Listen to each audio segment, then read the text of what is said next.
नमस्कार दर्शकों, पंडित ज्योतिष चैनल में आप सभी का हार्दिक स्वागत है। आज मैं आपको बता रहा हूँ शिवरात्रि के पावन अवसर पर जो 4 प्रहर की पूजा होती है उसमें क्या क्या भोग प्रसादी शिवलिंग को शिव जी को समर्पित कर सकते हैं, चढ़ा सकते हैं। वीडियो पूरा अंत तक देखिए एवं वीडियो देखने से पहले आप हमारे चैनल को सब्सक्राइब कीजिए, वीडियो लाइक कीजिए। व्हाट्सएप, फेसबुक, इंस्टाग्राम एवं सभी प्रकार की सोशल नेटवर्किंग साइट्स पर हमारे वीडियो को अधिक से अधिक शेयर भी कीजिए और साथ ही सब्सक्राइब बटन के बराबर में जो बेल आइकन है उसको भी दबाकर ऑल नोटिफिकेशंस को ऑन कर लीजिए, जिससे कि सनातन धर्म से संबंधित सभी प्रकार की जानकारी एवं वीडियो आपको मुफ्त में एवं समय से प्राप्त हो सके। दर्शकों, शिवरात्रि है तो कई लोग सोचते होंगे कि यह प्रहर क्या होता है, इसकी क्या विशेषता है। तो इस वीडियो में हम लोग जानेंगे प्रहर की महिमा, प्रहर में पूजन की विधि और प्रहर में अलग अलग भगवान को भोग लगाया जाता है। तो सबसे पहले हम लोग जानते हैं कि प्रहर क्या होता है। देखिए, प्रहर ना 8 प्रहर होते हैं पूरे 24 घंटे में। जैसे हम लोग इंग्लिश में AM और PM डिसाइड करते हैं, ऐसे ही मान लीजिए कुछ ऐसे ही दिन के प्रहर होते हैं और रात्रि के प्रहर अलग होते हैं। तो शिव जी की उपासना हो गई, काल भैरव की उपासना हो गई, अथवा तो देवी की जो उपासना हो गई ना, वो रात्रि के प्रहर में की जाती है। समझ गए आप लोग। तो सबसे पहला जो प्रहर शुरू होता है वह होता है प्रदोष काल में, यानी सूर्यास्त के आसपास। जब ज़्यादा डिटेल में ना जाके हम लोग इस वीडियो में इतना ही समझेंगे कि रात्रि के 4 प्रहर होते हैं जो सूर्यास्त के समय के आसपास होता है। मैंने एक वीडियो अलग से बना दिया है इसके ऊपर, जो आप लोग देख सकते हैं कि आपके राज्य का प्रहर का समय क्या है और कब है। ठीक है, निषद काल का भी मैंने उसके अंदर समय दे रखा है।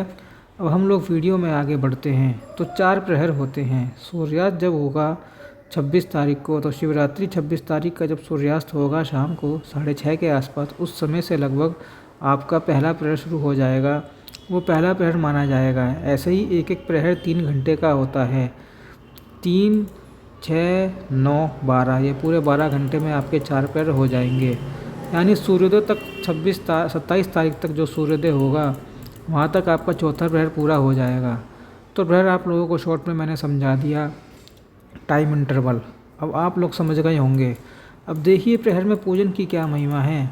तो मैं आपको बता दूं, प्रदोष काल में जो पूजन होता है तो शिव पूजन जो लोग करते होंगे, काल भैरव का जो लोग पूजन करते होंगे, नवरात्रि में देवी की उपासना जो लोग करते होंगे, वह लोग जानते हैं कि सूर्यास्त के बाद ही ये उपासना की जाती है और रात्रि में शिवरात्रि सबसे महान मानी गई है। आप इसको शिव दिवस मत बनाइएगा, इसलिए इसका नाम शिवरात्रि। इसी रात्रि को सोना नहीं चाहिए। तो प्रहर इसलिए आपको विभाजित करके दिया गया है कि अलग अलग प्रहर में हम लोग जागें और शिव जी का पूजन करें और खूब मंत्र का जाप करें। अलग अलग प्रहर में अलग अलग भगवान को भोग लगाने की भी विधि है। कई लोग बोलते हैं हमको नींद आ जाती है, हम जाग नहीं पाते, लेकिन यदि आप शास्त्र पढ़ें और उसके अनुसार आचरण करें तो आपको नींद नहीं आएगी। मैं देखिए पूरा तो एज इट इज़ आपको नहीं बता पाऊँगा, क्योंकि इतना अभी हम लोग भी नहीं कर सकते, लेकिन जो मैं आपको बताऊंगा उतना हम लोग ज़रूर कर सकते हैं। कोटि रुद्र संहिता के हिसाब से मैं आपको बताऊंगा। देखिए, शिव जी और भगवान विष्णु जी का यह संवाद है। भगवान विष्णु जी ने पूछा शिव जी से कि इस शिवरात्रि में 4 प्रहर जो होते हैं उसकी क्या विधि है, उसमें कैसे जागरण करना चाहिए। तो शिव जी भगवान विष्णु जी के चारों प्रहर की महिमा एवं उसके पूजन की विधि बताते हुए कह रहे हैं कि हे हरे, पहले तो मुझे शिव का पूजन करना चाहिए, यानी पहले भगवान का हम लोग पूजन कर लें। रुद्राभिषेक आदि जो मैंने बताया, 2 वीडियो मैंने बनाए हैं, एक तो पार्थिव शिवलिंग का पूजन बताया है और एक दूसरा रुद्राभिषेक बताया है। तो दोनों में से कोई भी आप एक लोग कर लेना, धारण करके। ठीक है, तो मैंने पूजन बता दिया है। इसके अंदर जो भगवान बता रहे हैं, भगवान कहते हैं कि जलधारा चढ़ाते समय अपने गुरु मंत्र का जप करें। तो मैंने पार्थिव पूजन में भी मंत्र के ही जप से जलधारा चढ़ाया है। गुरु मंत्र का जाप आप लोग मन ही मन जप करते हुए भगवान को जलधारा चढ़ाएं, अथवा तो ओम नमः शिवाय से अभिषेक करें, अथवा तो जो वैदिक मंत्र हैं उनसे भी आप लोग अभिषेक कर सकते हैं। अभिषेक में मैंने वैदिक मंत्र ही बताए हैं। प्रथम प्रहर के पूजन में भगवान शिव जी को पकवान का भोग लगाना चाहिए। यह कोटि रुद्र संहिता का मैं वर्णन आपको बता रहा हूँ। इसका श्लोक भी है, आद आमे च नैवेद्यम पकवान कारक बुद्ध, यानी प्रथम प्रहर में पकवान का भोग लगाना चाहिए। पकवान माताएं बहनें आप लोग समझते होंगे। जो पक्की रसोई होती है उसे पकवान कहते हैं। पक्की रसोई में बना हुआ खाना पकवान होता है। तो आप उसके अंदर कुछ भी बना लीजिएगा। अब देखिए, मेरी बात सुनिए। जब मैंने आप पहले बताया कि नींद आ जाती है, आप लोगों की जो तकलीफ़ है वो यहाँ पर भगवान ख़त्म कर रहे हैं। पकवान आपको बनाना है तो भगवान को आप बासी तो नहीं खिला सकते, इसलिए जब प्रथम प्रहर चालू होगा तो उससे कुछ देर पहले ही आप बनाना शुरू कर देना, ताकि आपका पकवान बन जाए। ठीक उस पकवान को भगवान को भोग लगाना है। भोग लगाकर आप उसे अलग रख देना। हो सके तो ज़्यादा मात्रा में बनाना, अथवा तो अपने परिवार के हिसाब से बनाना, यह सुबह में आप उसे प्रसाद रूप से ले सकें। रात्रि को इस पकवान अन्न का जो भी आप भोग लगाएंगे बिल्कुल नहीं लेना है, बिल्कुल आपको निराहार व्रत ही करना है। समझ गए? तो पहले प्रहर में आपको भगवान का पकवान अन्न का भोग लगाना है। भोग आदि लगाने के बाद, पूजन करने के बाद अब मंत्र का जाप करना। मंत्र जाप मम देव विश्वासा पंचम भक्ति, यह वेद प्रकाश है, रामचरितमानस में आता है। शिवरात्रि के दिन आपकी पंचम भक्ति भी हो जाएगी। मंत्र जाप के रूप में लोग क्या करते हैं कि व्यर्थ ही अपना समय गंवा देते हैं। या तो मंत्र जाप करें या तो भगवान के नाम में कीर्तन करके गाएं, नाचें, उत्सव करें। कुल मिलाकर आपको जगना है। ठीक है, अब देखिए दूसरा प्रहर जब शुरू होगा, सभी प्रहरों का समय मैंने एक अलग से वीडियो बनाया है, उसमें आप लोग देख लेना। दूसरा प्रहर जब शुरू होगा तो उसके अंदर पूजन आप कर लेना, और भोग में भगवान को बिजोरा, नींबू और खीर का भोग लगाना चाहिए। अर्घम च बीज पूरे नैवेद्यम पैसाम तथा पैसाम तथा, यानी खीर का भोग लगाना है। बीज पूर्ण यानी बिजोरा नींबू का आपको भोग लगाना है। भगवान को स्पर्श करा के भगवान को भोग लगा देना। तीसरे प्रहर जब होगा तो जैसे पहले प्रहर में हमने किया, दूसरे प्रहर में हमने किया। आपको आप ध्यान पूजन तो वैसे ही करना, लेकिन आपका भोग सामग्री अलग अलग बदलती जाएगी।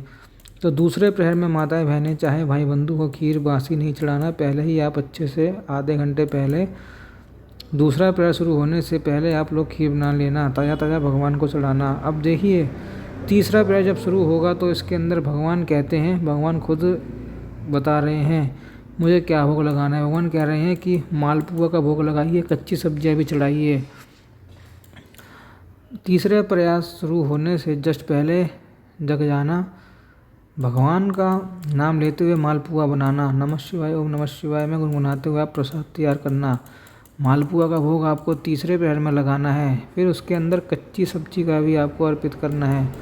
वो कच्ची सब्जी भी आप रख लेना, मालपुआ भी रख लेना। सुबह प्रसाद रूप में कच्ची सब्जी आप उसका सब्जी बनाकर पा सकते हैं, प्रसाद हो जाएगा। इसका भी श्लोक आता है, नैवेद्य पूप कैर विष्णु, हे विष्णु जी नैवेद्य में मुझे मालपुआ चाहिए। चाकर नानाविध रप, अलग अलग प्रकार का शाक चढ़ाएं, एक ही सब्जी नहीं, अलग अलग प्रकार का आप सब्जी चढ़ा देना। कच्ची सब्जी चढ़ाना भगवान के ऊपर। ठीक है, अब देखिए जब चौथा प्रहर आएगा तो शिवलिंग के ऊपर आप उड़द, कंगनी, मूंग, अक्षत भगवान को यह तो अर्पित करना ही है। यह तो कच्चे अनाज हैं। सप्तधान आदि और का भोग रूप में खूब सारी अलग अलग मिठाई चढ़ानी होती है। नैवेद्य तत्तदद्याल विविध रप, यानी अलग अलग प्रकार की मिठाई भगवान को हम चढ़ाएं। उड़द का पकवान यदि बना है तो वह भी बनाइए। भगवान शिव जी को इसके लिए भी कर रहे हैं डिमांड। अथवा चैव माशा नतोष च सदा शिवम, देखिए संस्कृत में मांस किसको कहते हैं? उड़द की दाल को कहते हैं। और मूर्ख लोग मांस चढ़ाने की बात करते हैं। मांस नहीं चढ़ाना है, काली उड़द की दाल चढ़ाई जाती है भगवान के ऊपर। तो भगवान कह रहे हैं कि उड़द के पकौड़े आदि यदि आप बना कर चढ़ा सकें, भगवान को चौथे प्रहर की बात हो रही है, तो आप चढ़ा देना। केले का फल और ढेर सारे फल अलग अलग प्रकार के आप भगवान को अर्पित कर सकते हैं। अर्कम दद्याल पले नवात व हरे। ठीक है, अब देखिए चतुर्थ प्रहर होते ही आप स्नान कर लेना। जब सूर्योदय हो जाए तो आप स्नान कर लेना, अर्थात तो सूर्योदय से पहले ही आप स्नान कर सकते हैं। यदि आपका पूजन हो जाए, चौथा प्रहर चालू है, तो आप स्नान करके चले आना। उसके बाद आपको क्या करना है, स्नान में आप लोग ध्यान देना कि आप बाजारू दंत मंजन या पेस्ट नहीं करना, चाहे वह आयुर्वेदिक हो चाहे कुछ भी हो, उसके अंदर केमिकल मिला होता है। पेस्ट बनाने की प्रक्रिया ही ऐसी होती है कि केमिकल मिलाना ही पड़ता है। मंजन बनाने की प्रक्रिया ही होती है कि उसके अंदर नमक मिलाना ही पड़ता है। तो बाजारू नमक वाला दंत मंजन या पेस्ट नहीं करना। कुछ नहीं हो आपके पास तो उंगली से ही आप मुख साफ़ कर लेना। ठीक, यदि आप लोगों ने यह हमारे माध्यम से पास करके हमें एक पाउडर बनाया, आपको बताएंगे। अब आप लोग सिर्फ खाली ब्रश कर लेना, नया ब्रश लेकर करना, ठीक है। उसमें ना कोई केमिकल है ना कोई नमक है, और बड़ी शुद्धता से पवित्रता से उसे बनाया गया है ताकि उपवास के लोग यूज़ कर सकें। उपवास जो लोग रखते हैं उनके लिए स्पेशल बनाया गया है। स्नान के समय आप साबुन लगाने से परहेज करना। इस दिन उपटन लगा लेना, उपटन लगाकर स्नान कर लेना। कुछ नहीं मिले तो ऐसे ही जल डालकर स्नान कर लेना, हर हर गंगे कहते हुए। फिर सूर्य भगवान को अर्घ्य देना। आपको अर्घ्य देकर फिर आपको शॉर्ट में फिर से शिव पूजन करना है और फिर से शिव जी के ऊपर जलधारा चढ़ाना है। भगवान का नाम लेते लेते फिर वह जो सुबह की जो जलधारा है आपका 5वां पूजन होगा। 4 पेड़ का पूजन अलग, ये 5वां पूजन अलग। फिर ये जो जलधारा है जो हमने जल चढ़ाया, उस जलधारा से आप जल लेकर अपने ऊपर छिड़कना, पूरे घर भर में पूरे कुटुंब पर छिड़क देना। फिर उसके बाद आपको दान के लिए सब सामग्री निकालनी है। देखिए हमने जो 4 प्रहर में जो चीज़ें वस्तुएं चढ़ाई हैं उसी में से थोड़ा थोड़ा आप निकाल लेना। गरीबों के लिए, ब्राह्मणों के लिए दान दक्षिणा और मिला देना उसके अंदर। यदि आपने पूजन में वस्त्र चढ़ाया है, मान लीजिए कुर्ता पैजामा का अथवा तो धोती का वस्त्र चढ़ाया है कुछ भी, तो वो भी वस्त्र आप निकाल कर वो भी आपको दान करना है, ठीक है। ये दान के लिए आप निकाल लेना। फिर भगवान भोलेनाथ से प्रार्थना करना। मैं श्लोक देखिए स्क्रीन पर दे रहा हूँ, बाकी इसका अंदर मत पढ़कर बताता हूँ ताकि सभी के लिए सुलभ हो। भगवान से कहना, बस आप भगवान भावना कर लेना। मैं आपको बता देता हूँ, हे भूतनाथ, मैंने ज्ञान से अथवा ज्ञान से जो भी जब पूजन आदि किया है, कृपानाथ होने से उस जान करके आप प्रसन्न होए। प्रभु, इस उपवास के द्वारा जो फल प्राप्त हुआ है उससे सुखदायक आप शंकर देव प्रसन्न हो। हे महादेव, मेरे कुल में सर्वदा आपका भजन होता रहे। मेरा जन्म उस कुल में ना हो जिसमें आप कुल देवता ना हो। कुले मम महादेव भज तम तेतस्तु सर्वदा माँ भूतस्य कुले जन्म तत्र त्वम। देवता शिव जी कहते हैं, ऐसे आपने पूजन कर लिया तो शिव जी क्या कहते हैं कि जिसने इस प्रकार मेरा व्रत किया मैं उससे दूर नहीं रहता, उसके फल का वर्णन नहीं किया जा सकता। हे हरि, उस भक्त के लिए मेरे पास कुछ भी उदय नहीं। हे भगवान शिव जी आगे कहते हैं कि हे विष्णु, इस व्रत को करने पर मैं शिव निश्चित रूप से सारे दुखों को दूर करता हूँ और भोग मोक्ष तथा संपूर्ण वांछित फल प्रदान करता हूँ। तो 4 प्रहर का जागरण, पूजन, भगवान के नाम का जप और सबसे मुख्य व्रत, ये 4 चीज़ें आपको ज़रूर करनी है। बस इस वीडियो में इतना ही। बाकी और कुछ भी आपको पूछना हो, जानना हो तो कमेंट करिएगा। अगले वीडियो में मिलते हैं और जाते हुए चैनल सब्सक्राइब कीजिए, अधिक से अधिक शेयर कीजिए। ओम नमो नारायणाय, ओम नमो भगवते वासुदेवाय।